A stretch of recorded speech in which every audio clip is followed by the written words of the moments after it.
UGC నిబంధనల సమాఖ్య స్ఫూర్తికి విరుద్ధం. సెర్చ్ కమిటీ బాధ్యతలు గవర్నర్లకు ఇవ్వడం సరికాదు. పార్టీ ఫిరాయించిన ఎమ్మెల్యేలపై వేటు పడాల్సిందే. ఉప ఎన్నికల కోసం ప్రజలు ఎదురు చూస్తుండ్రు. మిడ్మానేర్ మీదుగా రైల్ కమ్ రోడ్ బ్రిడ్జ్ వేయాలి. ఢిల్లీలో కేంద్ర మంత్రులతో కేటీఆర్ బృందం భేటీ అని చెప్పేసి ఇక్కడ వార్త చూస్తా ఉన్నాం. కేటీఆర్ ఢిల్లీకి పోయిందందుకు, కేటీఆర్ ఢిల్లీకి పోయింది ఇందుకు, కేంద్ర మంత్రులను కలిసేదందుకు, అట్లా ఇట్లా కొన్నిటి నుంచి తప్పించుకునేదందుకు అని చెప్పేసి కొన్ని ముచ్చట్లు కాంగ్రెస్ సోషల్ మీడియా అడ్డగోలుగా ప్రచారం చేస్తా ఉన్నారు కదా. కొంతమంది ప్రచారం చేస్తా ఉన్నారు, ఇక దిగుతారు, ఇక రేపటి నుంచి అందుకుంటారు, అయిపోతుంది. అయితే ఇక్కడ రెండు అంశాలు. ఇప్పుడు వీళ్ళు పోయి కేంద్ర మంత్రిని కలిసి వచ్చిండ్రు. కేంద్ర మంత్రిని యూజీసీ నిబంధనల సమాఖ్య స్ఫూర్తికి విరుద్ధం అని చెప్పేసి కొన్ని అంశాలు చెప్పిండ్రు. మిడ్మానేర్ మీదుగా రైల్ కమ్ రోడ్ బ్రిడ్జ్ వేయాలని చెప్పేసి అభివృద్ధి పనుల కోసం పోయిండ్రు వీళ్ళు. ఈ అభివృద్ధి పనుల కోసం పోయిందంటూ వాడు క్లియర్ కట్ గా కనబడతా ఉన్నది. అక్కడ అన్ని బయటకు వచ్చినాయి. ఇప్పుడు జూపల్లి కృష్ణారావు, కాంగ్రెస్ ఒక అసంతృప్త మంత్రి అనుకోవాలి ఇప్పుడు జూపల్లి కృష్ణారావును. ఆయన రేవంత్ రెడ్డి మీదనే కంప్లైంట్ ఇచ్చేస్తున్నట్టు ఆడికి పోయి. అయితే అక్కడ కర్ణాటక ఈ నీళ్ల విషయంలో కలవడానికి పోయినాం, అట్లా పోయినాం, ఇట్లా పోయినాం అని చెప్పిండ్రు. కానీ ఇప్పుడు ఏదైనా ప్రోటోకాల్ ఉంటుంది, ఒక కథ ఉంటుంది, వాళ్ళు ఎక్కువ ఉంటుంది కదా, ఒక ప్రోటోకాల్ ఉంటుంది. ఆ ప్రోటోకాల్ ప్రకారము ఒక సమావేశం ఏర్పాటు చేసుకొని మంచిగా రాజకీయ నాయకులు కనబడ్డట్టు కనబడాలి. ఇక్కడ సిద్ధరామయ్యనేమో లుంగి కట్టుకొని ఇంట్లో కూర్చుంటాడు, ఆయనకు పోయి పత్రం ఇచ్చినామని చెప్తారు.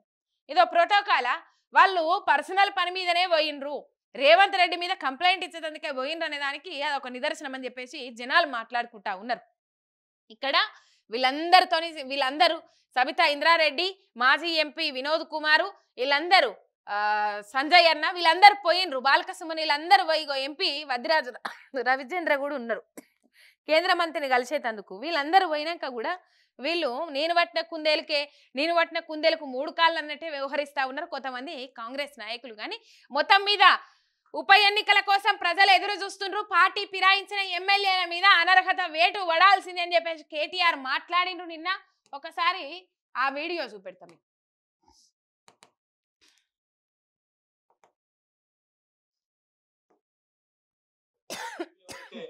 బీఆర్ఎస్ పార్టీ నుంచి పార్టీ మారి కాంగ్రెస్ లో చేరినారు. వారి అనర్హత విషయంలో కూడా సుప్రీంకోర్టు మొన్న నోటీస్ ఇచ్చిన విషయం మీకు తెలుసు. మళ్ళీ ఇప్పుడు విచారణ కూడా డేట్ ఇచ్చిన విషయం కూడా మీకు తెలుసు. ఆ విషయంలో కూడా ఇప్పుడు మా పార్టీ యొక్క నాయకుల బృందం, మా న్యాయవాదులను కూడా కలుస్తున్నాము. కలిసి దీన్ని ఇంకా స్పీడప్ చేయడానికి ఏం మార్గాలు ఉన్నాయి, ఏ రకంగా ఈ పార్టీ మారిన వారి మీద వేటు పడాలి, ఉప ఎన్నికలు రావాలని ప్రజలు కోరుకుంటున్నారు, ఆ విషయంలో కూడా తప్పకుండా పార్టీ పరంగా కూడా ఫాలో అప్ చేస్తాం. ఈ 3 కార్యక్రమాలు ఇవాళ వీటి కోసం వచ్చాం. తర్వాత సాయంకాలం తిరిగి హైదరాబాద్కి వెళ్ళిపోతున్నాం. మీడియాలో చూశాను, నేను 3 రోజులు ఇక్కడే ఉంటున్నానని, నాకే తెలియదు. సాయంత్రం ఫ్లైట్ బుక్ అయింది కాబట్టి బయలుదేరి వెళ్ళిపోతున్నాను. Thank you. అది కథ 3 రోజులు అక్కడే చెప్పినా కదా. ఆల్రెడీ సోషల్ మీడియాలో వండి వార్చే కార్యక్రమం మొదలు పెట్టుకున్నారు పేడ ఆర్టిస్టులు కొంతమంది అని చెప్పేసి కొన్ని వార్తలు కూడా కేటీఆర్ కు అట్లా వార్తలు ఎవరైతే ఇచ్చిండ్రో కేటీఆర్ అభిమానులు కానీ కార్యకర్తలు కానీ ధీటుగా వాటి కౌంటర్ సమాధానం ఇస్తా ఉన్నారు. మొత్తం మీద ఈ పరిస్థితి. ఇప్పుడు చెప్పుర్రు, ఇక పార్టీ ఫిరాయించిన ఎమ్మెల్యేలు గర్వాపసి కార్యక్రమం పెట్టుకుంటారా, బీఆర్ఎస్ లోనే ఉంటామని అంటారా? అనరుగాక అనరు. ఎందుకంటే ఈ అంశం మనం చూడొచ్చు, ఇక్కడ క్లియర్ కట్ గా అర్థమవుతుంది.